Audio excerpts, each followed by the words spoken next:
atau salju di musim yang tidak bersalju. Ya, ini atap dari apa Mas? Bahannya Mas? Jadi gini, untuk atapnya sendiri kita basicnya dari atap galvalum Pak. Galvalum. Cuman mungkin untuk menginovasi pasar mungkin yang karena galvalum itu terlalu panas untuk pemakaiannya sebagai atap. Ya. Jadi kita berinovasi dengan menambahkan insulasi poliuretan. Oh, ada ini ya lapisan tambahan ya. Dikenalnya mungkin misalkan di dalam kulkas itu dibelah itu udah dalamnya itu seperti ini poliuretan. Nah jadi Sama ada ini ya aluminium foilnya juga ya. ya kita finishingnya juga ada beberapa macam. Jadi mulai dari yang ini aluminium foil, lalu ada plat aluminium, sama dengan ada juga yang plat galvalum.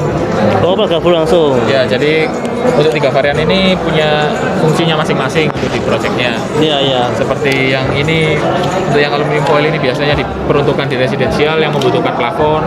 Nah, lalu untuk yang aluminium biasanya digunakan di perumahan yang membutuhkan tiang diekspos tanpa plafon. Oh, gitu. Lalu untuk yang plat galvalum biasanya di project yang membutuhkan bentangan lebar. Atap parkiran gitu. Atau parkiran. Iya. Nah, biasanya untuk yang ini, yang pakai aluminium biasanya. Ini berisik ya, Mas? Kalau untuk berisiknya kita sifatnya meredamnya untuk memantulkan Pak, bukan meredam tapi lebih memantulkan. Memantul tapi nggak meredam. Nah, sifatnya air kena besi kan pasti memantul bunyi suara. Iya, betul, Tapi betul. cuma nggak tembus sampai ke bawah. Oh, Seperti itu. Untuk ketebalannya Satu mulai macam. dari 0,25 sampai 0,5. 025 sampai 0,5 0,5. galvalumnya. Lalu untuk tebal poliuretannya mulai dari 4 cm sampai yang 5 cm. Ini ya Mas ya, tebalnya nih ya. Tebal Minimal 4 cm. paling minim 4 cm. Pemasangannya pakai screw aja Pak ya. Pemasangannya ya pakai drilling screw biasa, cuman untuk panjangnya perlu lebih panjang daripada yang biasa Pak, karena kan ada insulasi itu tadi, Oh iya. jadi perlu lebih panjang drillingnya. Ada banyak lapisannya di bawahnya gitu ya, Betul, sehingga iya. dia harus lebih panjang lagi ya. Betul Pak. Modulnya lebarnya ini satu Lebarnya 75 cm Pak efektifnya. Untuk panjangnya custom sesuai kebutuhan. Oh, ini ke bawahnya custom ya. Panjang. Cuman kan terbatas mungkin di transportasi kalau misalkan. Oke, oke, siap. Terima kasih Terima Mas informasinya ya. kasih. Ya. Selalu Saya Rahman. Pak Rahman. Iya. Nah, ini cerita sedikit Mas tentang ini Mas. Ubin kayu. Iya, jadi kita menjual produk untuk bahan kayu asli. Oh, kayu asli nih ya? Iya, kayu asli. Untuk jenis-jenisnya sendiri kita ada jati ya. Jati istilahnya untuk identik kayu untuk di Jawa Timur ya. Iya, betul. Kelas satunya, kemudian kita juga punya kayu merbau. Merbau. Merbau ini kayu Papua. Kayu Udah anti layap semuanya. Kalau untuk dari kayunya sendiri kita udah UV coating ya. Jadi UV udah coating. ada, iya sudah ada anti goresnya. Jadi untuk pewarnaan dia lebih awet. Pemasangan ya kita pakai TNG ya. Jadi untuk proses klipnya aja gini. Jadi nanti kita ada proses seperti peletakan untuk foam dulu. Ini Oh, untuk foam. istilahnya mencegah supaya kelembaban dia naik ke atas. Kemudian dikasih kalsi. Kalsi ini fungsinya sebagai alas. Biasanya kalau untuk semen kan nggak terlalu rata ya. Ya, betul. Untuk Dari beton ya. dari beton sampai finish ini kurang lebih 2,5 cm. 2,5 cm kan tebalannya ini ya. Tebalannya 2,5 cm. Sampai di ini ya. Iya, jadi kayunya 1,5 cm. Ini 1,5. Kalsinya 8 mili, foamnya 2 mili. Dengan sistem pemasangan seperti ini, kelebihannya nanti ketika ada proses mungkin kebanjiran atau seperti apa, proses perawatannya mudah. Jadi tinggal pelepasan kalsinya aja. Ketika dilepas nanti kalsinya yang rusak. Kemudian kayunya diambil masih bagus, kita pasang kalsi lagi, bisa dipasang lagi. Kantornya kita ada di Surabaya. Surabaya. Untuk pabriknya kita ada di Bojonegoro. Untuk eksteriornya pakainya yang jenis seperti ini. Kalau untuk perawatannya nih Mas, kira-kira gimana? Perawatan sendiri karena ini kayu ya, jadi nggak ada perlakuan khusus. Jadi cuma tinggal dibersihkan aja. Biasanya disikat aja biasa. Indoor itu biasanya dia dipel biasa, tapi sabunnya khusus untuk kayu gitu. Jadi ada cairan khusus untuk kayu. Jadi normal dipel seperti biasa. Oke, oke. Oke, terima kasih Mas informasinya. Iya. Semoga semakin sukses ini tambah laris.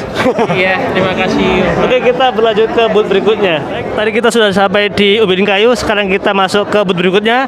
Ini ada Sergio Ferrari tentang fasad bangunan. Di sini sudah ada Pak Ruli ya. Siap. Selamat siang, Pak. Sergei Ferrari itu kalau orang dengar Ferrari-nya, jangan-jangan sejenis mobil gitu. Harganya juga sejenis Ferrari gitu. Sebenarnya enggak. Sergei Ferrari ini merupakan material itu material membran dari Prancis. materialnya itu banyak macamnya, banyak jenisnya, aplikasinya pun banyak. Kita bisa lihat di sini, ini kebetulan saya bawa yang fasad ya. Nah, bisa untuk fasad, bisa untuk atap membran, ataupun ada ceiling dan juga ada skylight. Karena kalau membran itu kan biasanya paling besar resikonya di angin. Ya. Nah ini gimana Mas? Nah, di Sergei Ferrari kita punya banyak teman-teman aplikator. Nah, teman-teman aplikator ini mereka punya capability untuk menghitung strukturnya juga. Kalau diminta perhitungan strukturnya pun mereka punya gitu ya. Artinya bisa dipertanggungjawabkan untuk desain dan hasilnya itu nanti. Ya, pada saat teman-teman arsitek mendesain, kita dari Sergei Ferrari dan aplikator ini siap support, siap bantu mendesain juga gitu. Karena umumnya itu desain dari teman-teman arsitek perlu sedikit adjustment, sedikit disesuaikan gitu ya. Di situ ada motif macam-macam ya, mulai dari polos sampai ada yang motif seperti bunga-bungaan itu ya Pak ya? Iya, jadi material Ferrari ini ada yang memang ini yang standarnya ya. Iya. Yang mana sebenarnya ini bisa diprinting, dengan yang tipe printingnya yang UV, yang tipe UV yang dia kuat gitu, nggak gampang lepas. Nah ini kalau menjawab tadi pertanyaan, kalau untuk beban angin, nah ini ada lubang-lubangnya ya. Nah disitulah nanti yang bisa mereduksi angin atau beban angin itu sendiri, sehingga ini dipastikan nyaman dan juga aman ya. Pastinya gitu, bisa Oke. aman karena sudah diperhitungkan. Biasanya kalau untuk high rise building suka arsitek itu punya requirement. ini ya. Namanya Sergei Ferrari Front side Safe P35. Safe P35 ini ya. Kalau masnya bawa korek api, ini bisa dicoba dibakar. Dia nggak akan kebakar Oh gitu ya. karena dilapis coating PVC. Untuk tipe yang ini dia tahan sampai dengan 700 derajat Celcius. Oke, terima kasih atas informasinya. Sukses selalu. Siap. Sampai jumpa di event berikutnya. Ya, makasih Pak. Oke. Kayak motif kayak gini kita nggak sarankan untuk yang bidang basah ya, karena nanti pembersihannya akan lebih susah. Dan nanti takutnya air itu kan ada kaporit, nanti mempengaruhi warna juga.